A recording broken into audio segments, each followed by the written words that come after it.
The village of Krosno had stood for 300 years beneath the shadow of the Carpathian Mountains, its wooden houses clustered together like frightened sheep. On the night of March 15, 1944, those houses became kindling for a fire that would erase the village from existence. Maria Kowalski pressed her daughter Anna against the cold stone floor of their cellar, feeling the child's rapid heartbeat through her thin nightgown. Above them, boots thundered across wooden planks, accompanied by shouts in a language that had become the sound of death itself. Maria was 32 years old, though the war had aged her beyond recognition. Her husband Piotr had disappeared 6 months earlier, taken in the night like so many other men. She'd spent every day since then preparing for this moment, knowing it would come, praying it wouldn't. The cellar had been her husband's workshop, filled with tools and sacks of grain. Now it was their tomb, or their salvation. She hadn't decided which yet. The smell of smoke began to seep through the floorboards, thin wisps at first, then thick gray clouds that made Anna cough. Maria clamped her hand over her daughter's mouth, perhaps too roughly, but gentleness was a luxury they could no longer afford. The 7-year-old's eyes went wide with fear and understanding. Even children learned quickly in wartime. They learned that silence meant survival, that trust was dangerous, that mother sometimes hurt you to save you.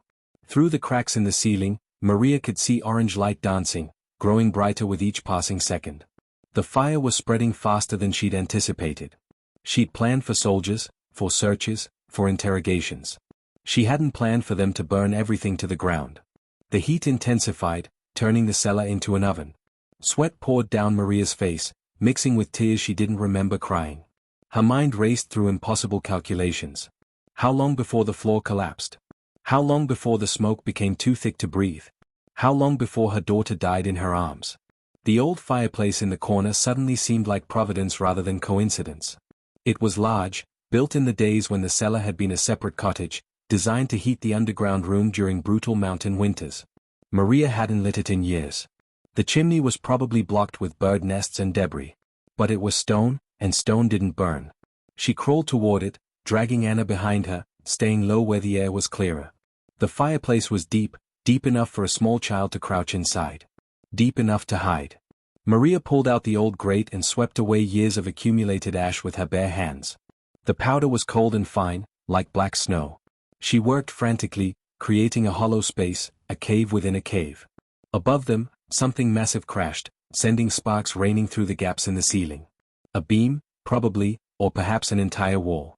The village was collapsing in on itself, 3 centuries of life and memory reduced to cinders in a single night. She lifted Anna and placed her in the fireplace, arranging her daughter's small body into the hollow she'd created. The child's face was streaked with ash and tears, her blonde hair turned gray with soot. Maria wanted to say so many things. She wanted to tell her daughter about the life she should have had, about birthday parties and wedding days and grandchildren. She wanted to apologize for bringing her into a world that had become hell. Instead, she said only this: don't move. Don't make a sound. No matter what you hear, stay hidden. Then Maria began to cover her daughter with ash, burying her alive in the cold remnants of long-dead fires. Anna didn't protest. She'd learned obedience the way children learn to walk, through necessity and repetition. Maria worked quickly, her hands moving with a mother's precision, covering everything except a small space near Anna's face where air could reach. The ash was a blanket, a shroud, a desperate gamble against impossible odds. When she finished, her daughter had vanished completely, invisible beneath layers of gray powder. The ceiling groaned, a sound like the earth itself crying out in pain. Maria knew she had only seconds left. She kissed her fingers and pressed them to where she thought her daughter's forehead might be beneath the ash. Then she stood and moved to the center of the cellar, placing herself between the entrance and the fireplace. If anyone came, if anyone searched, they would find her body first. They would stop there. They wouldn't look further. That was her final gift, her last act of love in a world that had forgotten what love meant. The floor above collapsed in a roar of flame and timber, and Maria Kowalski ceased to exist. Darkness and silence became Anna's entire universe. She couldn't tell if her eyes were open or closed beneath the ash. The weight of it pressed against her chest, making each breath a conscious effort, a small victory against suffocation. Time lost all meaning in that hollow space. Minutes might have been hours, hours might have been days. There was only the sound of her own heartbeat, loud as thunder in her ears, and the distant crackling of flames consuming everything she'd ever known. The heat was unbearable at first, turning the stone fireplace into a radiating oven. Anna's skin felt like it might melt away from her bones. But she didn't move. Her mother had said don't move, and so she didn't move, even when every instinct screamed at her to run, to escape, to do anything but lie still in this grave of ash and stone. Children in wartime became experts at obedience. Disobedience meant death, swift and certain. She'd seen it happen to the Rubinstein boy who'd cried out during a raid. She'd seen it happen to old Mrs. Pavlok who'd tried to hide her son in the attic. Survival meant following rules absolutely, without question, without hesitation. Gradually, the heat began to fade. The crackling sounds diminished, replaced by occasional groans and crashes as structures continued to collapse. Anna's throat burned from the smoke she'd inhaled, and thirst became a physical agony, worse than the heat had been. Her tongue felt swollen, foreign in her mouth. She tried to produce saliva but found none. Every swallow was like swallowing broken glass. Still, she didn't move. Her mother's final command was a chain stronger than iron, holding her in place even as her body begged for release. She began to drift in and out of consciousness, her child's mind unable to sustain such extreme alertness for so long. In her fever dreams, she saw her father returning home, his arms full of presents and his face bright with smiles. She saw her mother baking bread in their kitchen, flour dusting her apron like snow. She saw herself running through summer fields, chasing butterflies, back when the world had color and light and joy. But then she'd wake, jolted back to darkness by the sound of something shifting in the ruins above, and remember that those dreams were lies, that the world of color and light had been burned away, leaving only this gray prison of ash and stone. At some point, the sound stopped completely. The fire had consumed everything combustible and starved itself to death. Anna lay in absolute silence, so complete it seemed to have physical weight, pressing down on her like the ash itself. She began to wonder if she was dead, if this was what death felt like. Perhaps she'd died and not noticed, and this endless darkness was eternity. The thought should have terrified her, but she was too exhausted for terror. Fear required energy, and she had none left. Then she heard voices. They came from far away at first, indistinct and dreamlike. Anna's heart began to race, her body flooding with chemicals that urged her to run despite having nowhere to run to. Were the soldiers back? Had they returned to search for survivors, to finish what they'd started? She held herself even more rigidly still, if such a thing was possible, every muscle locked with desperate tension. The voices grew closer, speaking in low tones. She couldn't make out the words, but the language was her own. Polish, not German. That should have been comforting, but Anna had learned that danger wore many faces and spoke many languages. Footsteps crunched through debris directly above her hiding place. Someone was in the cellar, or what remained of it. Anna's breath came in tiny sips, barely enough to sustain life, terrified that even the smallest sound would give her away. A beam of light swept across the darkness, visible through the ash covering her face. Daylight, or lamplight? She couldn't tell which. The footsteps moved methodically, searching. She heard objects being lifted and set down, the scrape of metal on stone, the grunt of effort as someone moved something heavy. Then the footsteps stopped. Right in front of the fireplace. Right in front of her. Anna's heart hammered so violently she was certain it could be heard throughout the cellar. Surely whoever was there could hear it, could sense her presence, could feel the terror radiating from her small body. She waited for the hand that would pull away the ash, for the face that would appear above her, for whatever came next. Minutes passed, though they felt like years. The footsteps moved away, continued their search elsewhere. But they didn't leave. Whoever was there remained in the cellar, moving things, searching, doing something she couldn't identify. Anna's consciousness began to fade again, her body shutting down from exhaustion and dehydration. As darkness claimed her, she thought she heard her mother's voice, distant and soft, telling her she'd been brave, telling her to rest now, telling her everything would be all right. It was a beautiful lie, and Anna embraced it gratefully, sinking into unconsciousness with something that might have been relief or might have been surrender.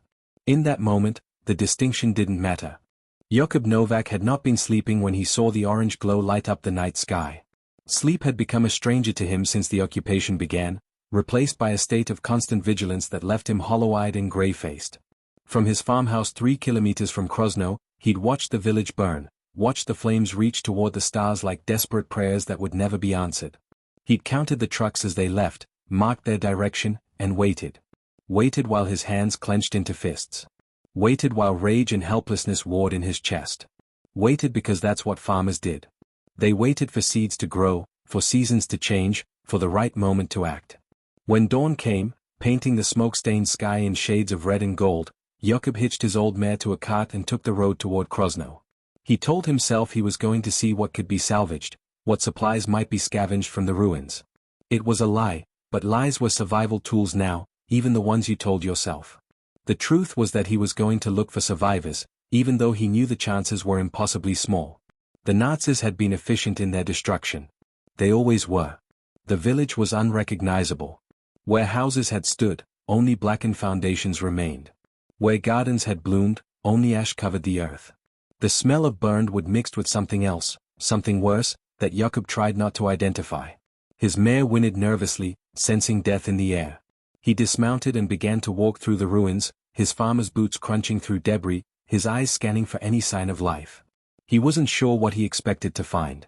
Hope was a luxury he'd buried long ago, somewhere between the first raid and the 10th, between the first disappearance and the 100th. What most people in the region didn't know was that Jakub Novak, simple farmer with dirt under his fingernails and calluses on his hands, had once been Captain Jakub Novak of the Polish Second Corps. He'd fought in the September campaign of 1939, seen his unit decimated, his friends killed, his country carved up like meat by hungry dogs. He'd escaped capture through luck and cunning, made his way back to his family's farm, and buried his uniform in the same field where his father was buried. Since then, he'd played the role of simple farmer so convincingly that even he sometimes believed it. But the training never left. The instincts never faded. The ability to see what others missed, to sense danger, to identify tactical advantages, all of it remained, dormant but not dead. He moved through the village with military precision, checking each structure systematically, marking safe passages, identifying hazards. Most cellars had collapsed completely, their contents consumed by fire or crushed beneath fallen timbers.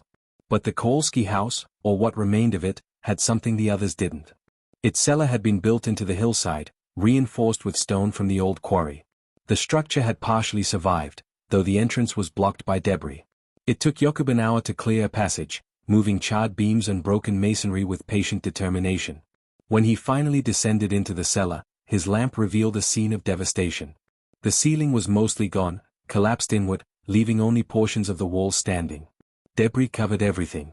And in the center of the space, partially buried beneath ash and rubble, lay the body of Maria Kowalski. Jakub recognized her from the village market, where she'd sold eggs and vegetables before the war. She'd always had a kind word, a ready smile. Now her face was turned toward the old fireplace in the corner, one arm extended in that direction, as if reaching for something even in death. Jakub removed his cap and stood in silence for a moment, offering the only prayer he had left, a wordless acknowledgement of waste and loss. He should have moved on then. There was nothing more to be done here. But something stopped him. A soldier's instinct, perhaps, or a farmer's intuition about things out of place. Maria's body position bothered him. She'd fallen facing the fireplace, reaching toward it. Why?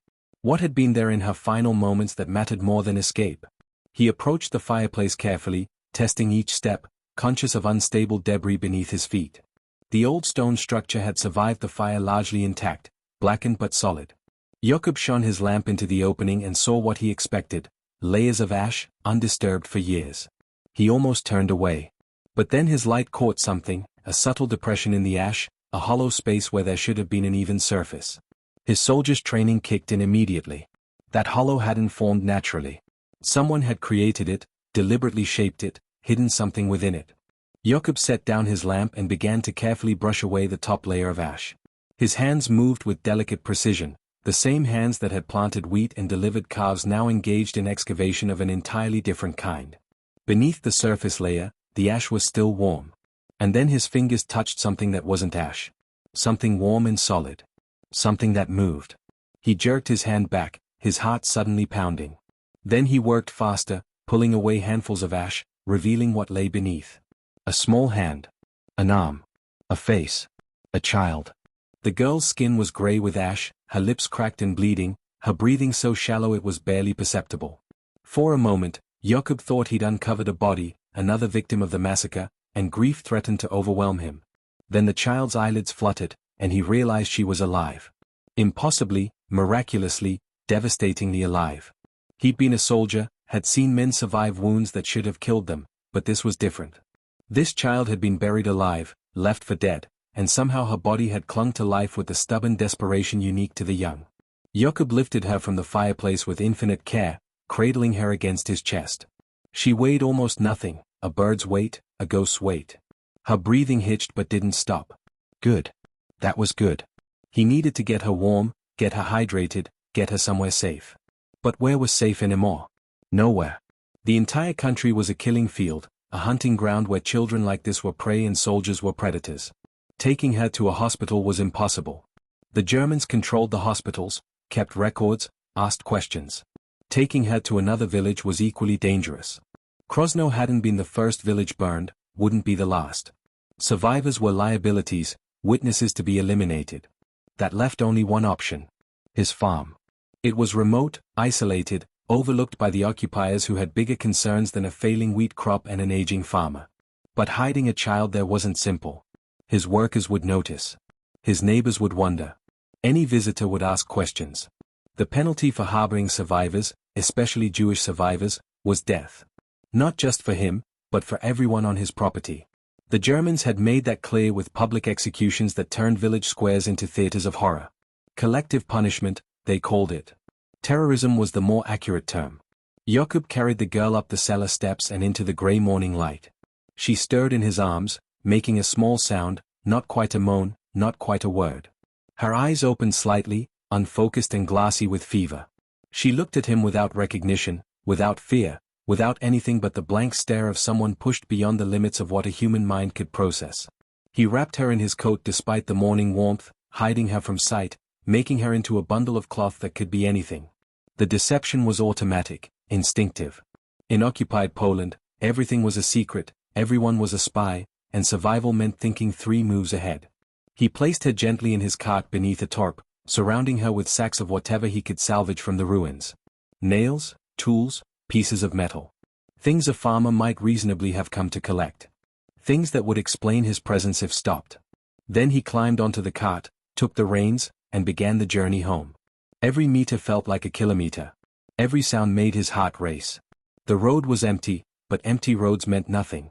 Patrols could appear anywhere, anytime. Informers watched from behind curtains. Survival was a lottery where the odds reset to 0 with each passing moment.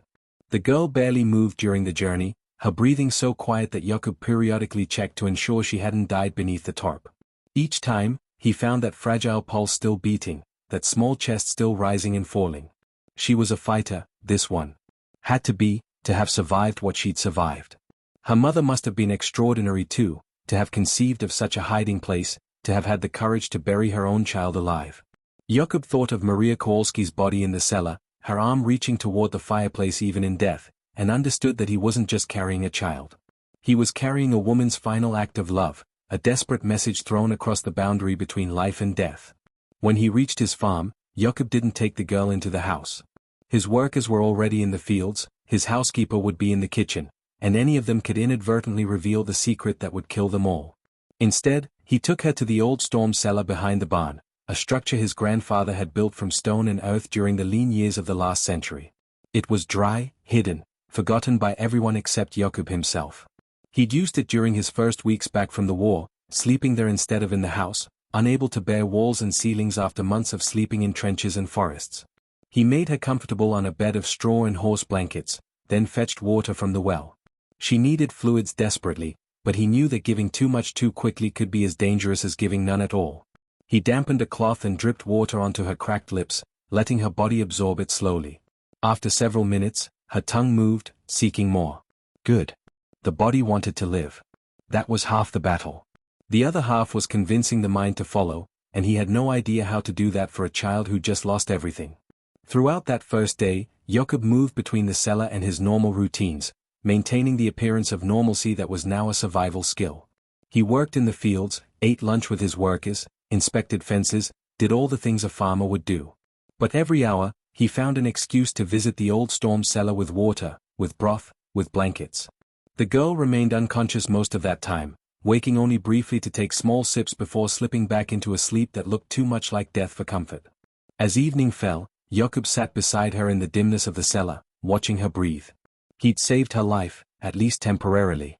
But he had no plan for what came next, no strategy for how to keep her alive in a country where her existence was a crime punishable by death. 3 days passed before Anna spoke her first word. It was "Mama," whispered in the darkness of the storm cellar, a question and a prayer and a wound all compressed into 2 syllables. Jakub, who'd been changing the water in her cup, froze at the sound. He'd heard dying men call for their mothers on battlefields, but this was different. This was a child realizing the truth that her mind had been protecting her from, reality crashing through the walls of denial that shock had built. He didn't tell her that her mother was dead. She knew. Children always knew. Instead, he told her his name, told her she was safe, told her the lies that kindness demanded. She didn't respond, just turned her face to the wall and went silent again. Over the following weeks, that silence became her primary language. She ate when he brought food, drank when he brought water, but spoke almost never. Jakub recognized the response.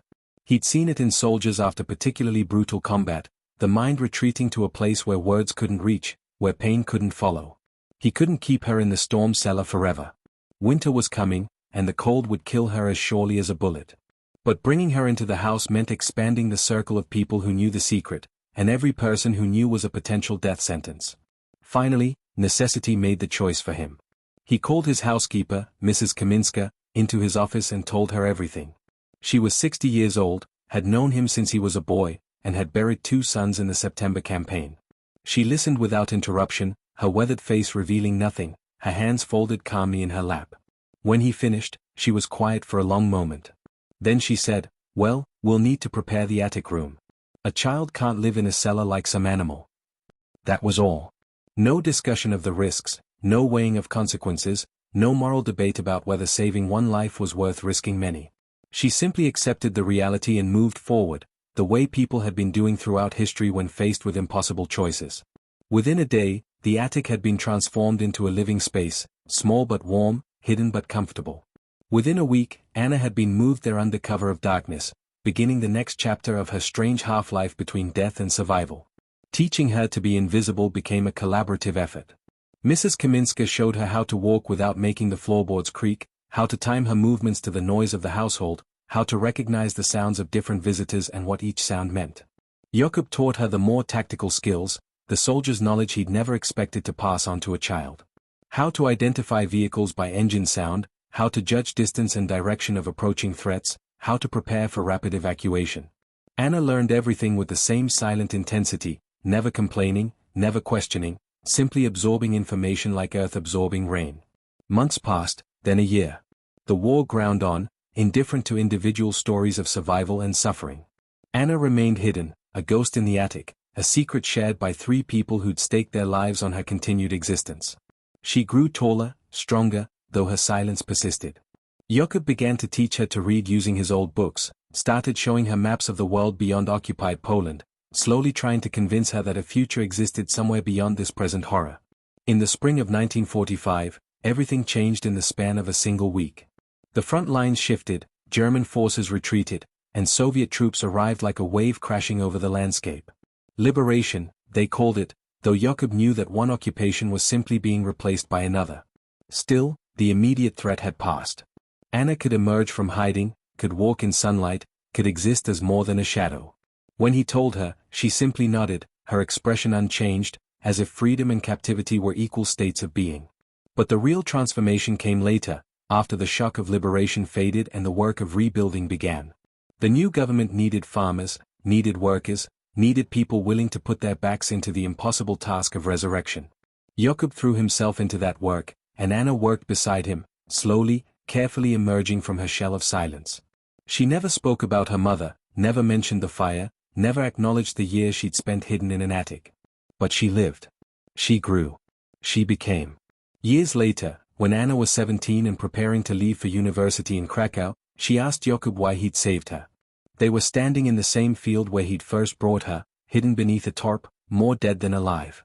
He considered the question carefully, knowing it deserved an honest answer. Finally, he said, "Your mother gave everything to keep you alive. I couldn't let that sacrifice be for nothing. Sometimes mercy isn't a choice. It's an obligation." Anna looked at him with eyes that had seen too much, that belonged to someone far older than her 17 years. Then she did something she hadn't done since the day he'd pulled her from the ashes. She smiled. It was small, brief, but real. "She would have liked you," she said. "Mama always said the best people were the ones who helped without expecting anything in return." They stood together in the field as the sun set over the mountains, casting long shadows across land that had been soaked in blood but was now growing wheat again. The war was over. The killing had stopped. But the cost of survival was something both of them would carry forever, a weight that couldn't be set down, couldn't be shared, couldn't be explained to anyone who hadn't lived through it. Anna left for university the following week. She would go on to become a doctor, spending her life saving others the way she'd been saved. Jakob continued farming, growing older, watching the seasons turn. They exchanged letters occasionally, brief notes about ordinary life, about weather and crops and small triumphs. Neither mentioned the past directly, but it lived in every word, in every carefully chosen phrase, in the simple fact that they were both alive to write those letters at all. When Jakob died in 1967, Anna returned for his funeral. She stood at his grave, this woman who'd been the girl in the ashes, and finally spoke the words she'd carried for 23 years. "Thank you," she said to the earth that now held him. "Thank you for giving me a second life. Thank you for being brave when I couldn't be. Thank you for proving that mercy still existed in a world that had forgotten its name." She placed a single white flower on his grave, the same type of flower that had grown in her mother's garden before the fire, before the war, before everything changed. Then she walked away, carrying with her the legacy of two people who'd loved her enough to risk everything, who'd shown her that even in humanity's darkest hour, light could survive in the smallest acts of courage and compassion.